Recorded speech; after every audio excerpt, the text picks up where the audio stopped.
In the name of Allah, the most kind, the most merciful, hilarious students are doing today. I hope you are doing great. Welcome to our today's lesson from grade 11, English book, Unit 3, Lesson 7 and 8, Part 4. You can open your books on page 47. د لوی څښتن تعالی په نامه ګران زده کوونکو څنګه یې هیله ده چې روغ او جوړ اوسئ. لکه څنګه تاسو پوهیږئ ګران زده کوونکو د نن ورځې لوست مو د انګلیسي کتاب د 11 ټولګي انګلیسي کتاب څخه دریم څپرکی اووم او اتم لوست څلورمه برخه ده او تاسو به د خپلو کتابونو 40مه پاڼه راواړوئ او راځئ چې د نن ورځې درس پیل کړو. Dear students, before we start our today's lesson, let's take a short look what we have studied in the previous lesson. ګران زده کوونکو مخکې له دې چې نن ورځې درس پیل کړو تېرې ورځې درس ته یوه لنډه کتنه کوو چې په هغه درس کې موږ څه ولوستل. You know, my dear students, in the previous lesson we have studied one section that was revision. لکه څنګه تاسو پوهیږئ ګران زده کوونکو د تېرې ورځې لوست کې مې یوه برخه ولوستله هغه هم د تکرار برخه.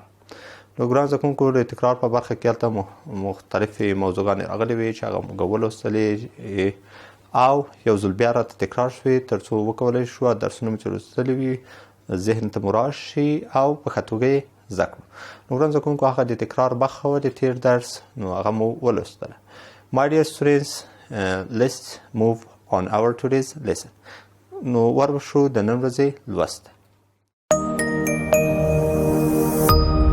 زموږ د ملاتړ لپاره د بیګم اکاډمیک چینل له ځان سره سبسکرایب کړئ، بیا د شرنګنۍ تڼۍ کېکاږئ تر څو زموږ ټولو درسي ویډیوګانو ته لاسرسی ولرئ او له هغو څخه برخمن شئ. You know, in today's lesson we will study one section revision. نو د نن ورځې په درس کې یوه برخه لولو هغه هم د تکرار یا ریویژن برخه ده. نو ګران زده کوونکو چې وربشو چې تکرار یا ریویژن په برخه کې څه راغلي دي نو دا به ولولو. If you are ready, dear student, let's get started our today's lesson. ګران زده کوونکو که چمتو یې امنئ راځئ چې د نن ورځې درس پیل کړو. My dear students, before we start our today's lesson, pick up your pens, open your notebooks and write the key points in our today's lesson. If you have any question at the end of the class, you can ask me. مخکې دی چې د نن ورځې د درس اغستنې موضوع ته ورشو تاسو به قلم کتابچه اماده کړی وي او مهم ټکي به درسره ولیکئ یاداښت یې کړئ. که کومه پوښتنه د درس په جریان کې درته پیدا کیږي نو کولی شئ چې د درس په وروستیو شیبو کې وپوښتئ. My dear students, we are moving on the main subject of our today's lesson. ګران زده کوونکو ورځو د نن ورځې د درس اغستنې موضوع ته ریویژن یا تکرار. تکرار په برخه کې وای اسلام ان افغانستان، اسلام په افغانستان کې.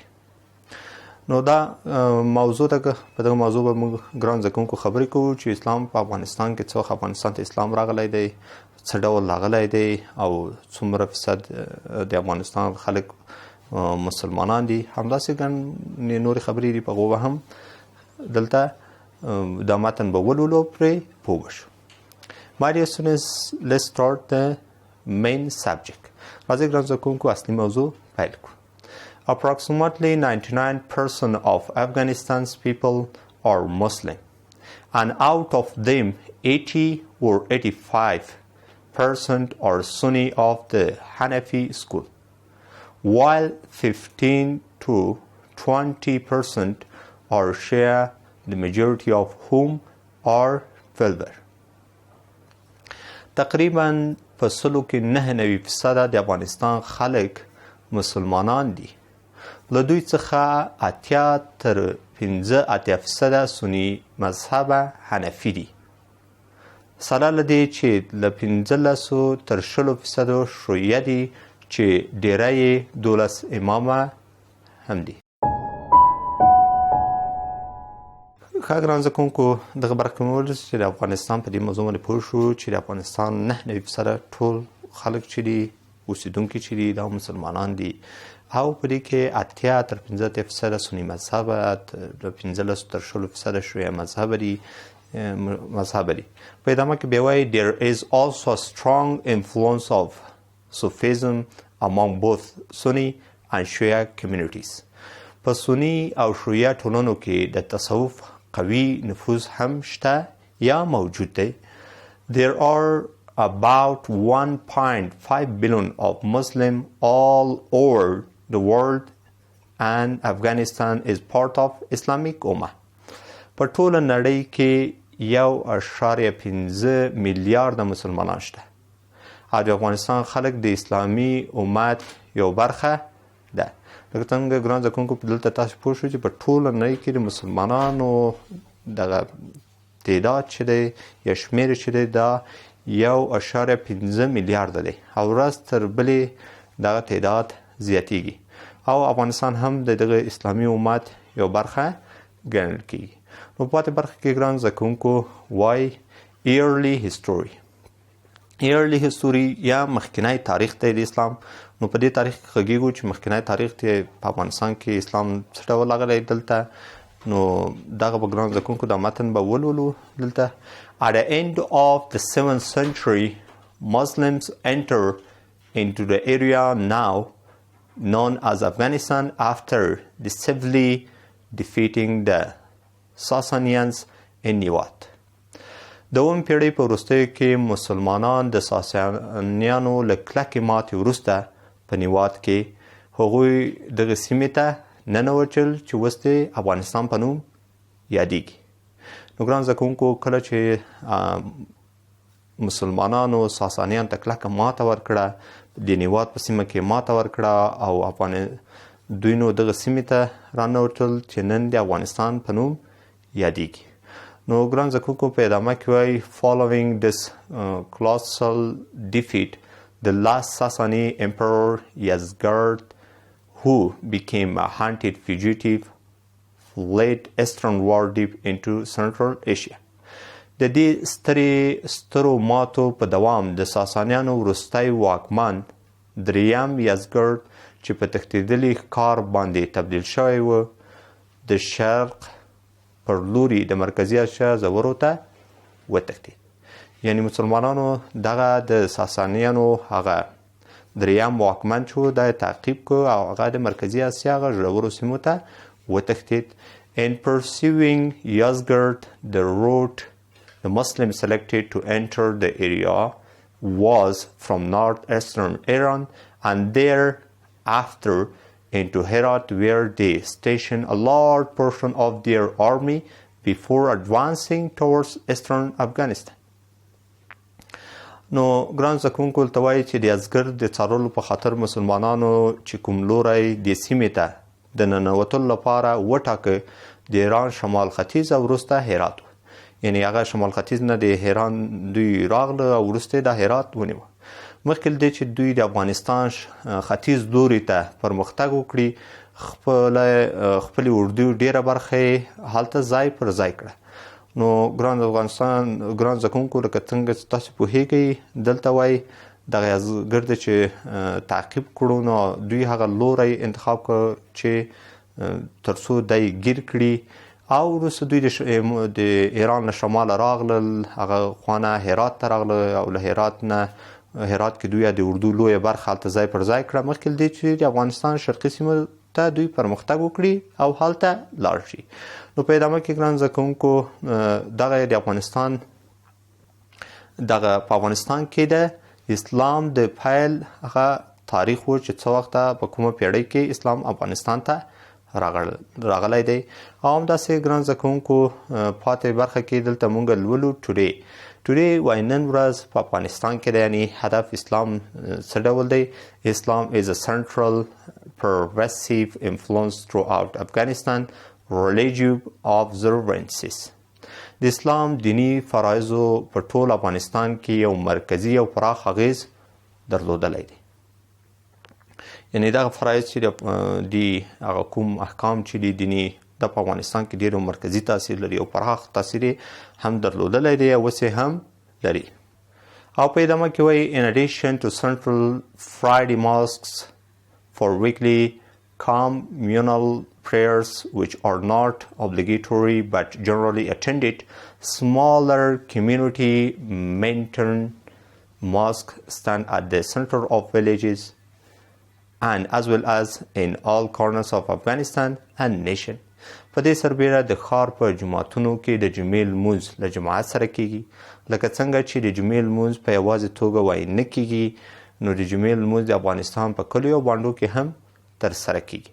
Yes, almost every Afghan has at one time during his youth study at mosque school. For many, this is the only formal education they receive. تقریبا هر افغان د ځوانۍ په دوره کې د جومات په یو مدرسه کې درس لوستی دی. د ډیرو ځوانانو لپاره مدرسې ته تګ یوازینۍ رسمي زده کړه ده چې دوی یې ترلاسه کوي. نو ګران زده کوونکو، دغه برخه کې مو افغانستان نن ورځ مو په افغانستان کې هغه اسلام ولید چې څنګه دی، دغه فرایض یې کوم احکام چې دا یو مرکزي او پراخ رول لري، او همداسې ده چې کله جمعې لمونځ ترسره کیږي نو هغه په کلیو بانډو کې هم ترسره کیږي، او دغه جمعې لمونځ په یوازې توګه نه کیږي، هلته ډېر خلک راټولیږي.